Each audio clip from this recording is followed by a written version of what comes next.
I'd like to welcome Collin Morikawa to the interview room here at the Sentry. Collin, you're making your 5th appearance here, 4 top 10 finishes.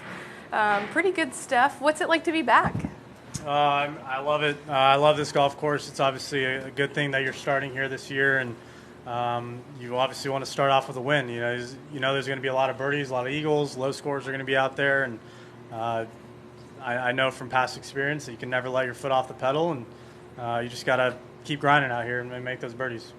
And pivoting to something you did earlier this week at Huamamona Farms up here at the top of the hill here, your recovery efforts, relief efforts for the fires in Lahaina. Just touch upon what happened up at Huamamona Farms and what you and Adidas are doing this week. Yeah, this week obviously means a lot more to me than just playing golf and trying to win. I mean, that is the ultimate goal, and if I do that, we're going to succeed in every way. But it's about raising awareness, obviously still about the fires that had happened. And just because we talked about it 3 months ago or 4 months ago, whatever, in August, doesn't mean, everything's built up. I think we all saw it firsthand, all the players driving in this week, and you could see all, the devastation, what had happened to everyone's houses and the businesses. And I just want to give back to a community that, going back in my history, my family history, and that lineage, where they kind of grew up, and then where we kind of settled for a little bit, and where my grandparents were born, where my dad hung out, where we came for summers. So like you said, we went to Huamamona Farms earlier this week, got to hang out with Chef Zach at the top, making some boxes for families, donating food, seeing their greenhouse and everything that they're doing to give to families that are in need, and just put a smile on everyone's face. Seeing everyone out here, and what we get to do is put on a show, hopefully, and make some entertainment, but seeing people and just seeing them smile and getting their heads away from everything. So we've been able to put out, I'm going to be able to do $2,000 for every birdie, $4,000 for every eagle, and a great partner of mine, Adidas, has been able to say that they're going to be able to match that for everything I make. So I've got a lot of birdies and eagles, hopefully, in my future. I'm sure you'll make it happen. With that, we'll open it up to questions from our media. We'll start with Dylan. Yeah. What was the message, or what is the message that you think the locals want you guys to know and want the world to know from spending time around Maui? Look, every time I've been able to come to Hawaii, you have this culture of family, right? Everyone always gives back. Everyone's always a helping hand, and that is in a lot of places around the world, but I think you really see that in Hawaii, and especially out here on Maui. And then every year that we come, the volunteers are some of the kindest volunteers in the world. The people around us are very helpful. And I think when you're able to see that kind of lending hand, that's what I want to do for this community. They've been through a lot of hardship over the past handful of months, and to know that you're able to help out, just building some boxes of food for them, giving back to some, giving back some money to help the foundation here, right? So I'm going to be helping out the Hawaii Community Foundation. They've been directly focused on, immediate impact and long-term impact of Lahaina, and that's really important for me. So I think the biggest message that, and I can't speak on behalf of the people that lost, what they had lost, their houses or their families, but just a sense of gratitude and a sense of family. That's the biggest thing out here that I've gotten to learn, because everyone is so kind out here. No good transition, but how's your golf game? That's why I left it with you.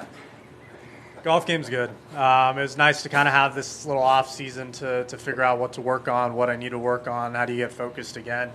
So it's good to kind of start this year off where everyone starts at 0 here at Maui, and off to the races we go. But the golf game feels really good. Putting, chipping, swing.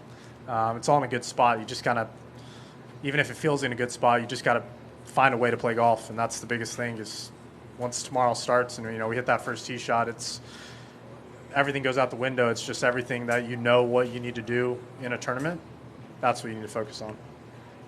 Collin, is there a value with all the stats that are available through the ShotLink technology? Is there a value beyond knowing what to work on, knowing where your weaknesses and strengths are? Yeah, 100%. I mean, statistically, I think I had one of the best statistical years I've had in my career. Irons didn't look like they had dropped off that drastic, but irons were a big factor in me not being able to put together 4 rounds or me not being able to contend. So You would never see that in certain statistics. If you just look at the basics of strokes gained approach, you definitely wouldn't see that. But I know there's things where I can get better. And I wish Zozo had my stats, a little more stats, because They didn't have ended it that up week. playing well. I think they only had the very Bare minimum. fairways hit, greens hit, but it's all right. The other thing I wanted to ask you was how you as a player measure your year and everyone else's. When it comes to scoring, winning, rankings or positions, ball striking, all that stuff, how do you prioritize what makes a stellar year? Wins. You start with wins. Yeah, statistical data, I don't care. If I was number one in putting, it doesn't mean anything if I'm not winning. If that's all I cared about and that's what I wanted to accomplish for the year, then yeah, but my goals aren't set like that. For me, it's wins and consistency. I've said it since day one. I want to be a consistent player. What Scotty has been doing is incredible, right? That's what I want to get back to. That's what I was close to doing that. That's what I want to get to again. But wins, at the end of the year, you could miss 20 cuts and have one win or win a major, and you're like, man, my year might have been pretty shitty for 99% of it, but that 1% makes up for it. And when you're able to accomplish the wins, wins can come in many fashions, right? You can win playing well, you can win playing poorly, you can win having lucky breaks, but when those things come together, there's no better feeling. We'll move over to Rob Colias with the Maui News. Hey, Collin, welcome back. Man, so many questions, but if I can wrap this into one, the Morikawa family restaurant, where it was, I know it wasn't there anymore, but where it was, I believe, was in the fire zone. You talked about it a little bit, but driving up here and feeling all that, is there a little bit different feeling? I know this is a special place for you anyway, but is there a little bit different feeling for you personally this week? 100%. I think, when I start thinking about it and you start, you drive by on the highway, and if I were to talk about it for 15 minutes, I'd start getting emotional just because it does mean that much to me. I never lived here, but my family lived here, my grandparents lived here, my aunts, my uncles, my cousins all grew up here, and to know that you have that tie to that family, that's just, it's heartbreaking. You hear about these families, I met Chef Zach at Hua Momona Farms, right, and he had lost everything, and to hear him talk about how he's living out of a suitcase and that's all he's got left, it's something that I can't even relate to, right? But I'm just trying to help out as much as I can, and to know what he's doing, even though he was put in that circumstance, and what he's doing for the hundreds and hundreds of families out there that could use this help. It's amazing. So this week always meant more to me. There's only a few weeks out on tour that have that meaning that no one else would know about other than myself. But this week, no matter what, 2024, when I look back at my career, 2024 Sentry will always mean that much more. You were, I think, the first guy to at least publicly pledge, fundraising efforts to help the survivors. And, other guys have followed, but I'm just wondering what is the knowledge? How many do all the guys know what's going on? And it's easy enough to say that, but if you could put in your own words, how many guys are touched by this event this week? Of your peers. Yeah, no, it's hard to speak on their behalf. Look, where I grew up in La Cañada, there was fires when I was growing up in high school, and I knew friends that got affected. And then like the Napa fires that had happened a handful of years ago, that was devastating as well, right? But it's hard to bring my love and my passion and push it on them, right? All I can ask for is them just treating everyone great. And look, I think it's great for the island that we're all here giving back, giving business to people that need it. Look, I went out to dinner last night at Joey's Kitchen, and the line was around the corner farther than I've ever seen. So that's good, right? And that's good for the people of Maui. That's good for the people of Lahaina. All I'm trying to do is just bring awareness, right? And that's what I tried to do during playoffs. It was good to see a handful of players give back and see companies see my sponsors give back as well. every little bit helps, right? So whether it's matching or whether it's a small part of it, we've had a great team. The tour has been great about it. The people behind me have been great, and I've been very lucky to have a team around me. And I'm sure everyone knows what has happened. I mean, when you drive in, it's very, very eerie, right, to drive by on the highway. So it's, you know, unless you've got the most tinted windows possible, it's you're seeing what's going on. You're seeing how many people have lost their homes. We'll have three more questions, Rob. We'll go to Dave, and then Doug, and then we'll finish with Micah. Hey, Collin, Dave Reardon with the Honolulu Star Advertiser. I want to get, it always comes back to food for us in Hawaii, and so I just want to try to get a little more specific. So I read something about how your dad still has a big itch for your grandfather's food from the restaurant. And when you came here during the summers, was the restaurant still open? Did you go there, or did you have something favorite that your grandparents made? And also, I haven't read anything. I don't know what their names are. Maybe if you can help me out with that.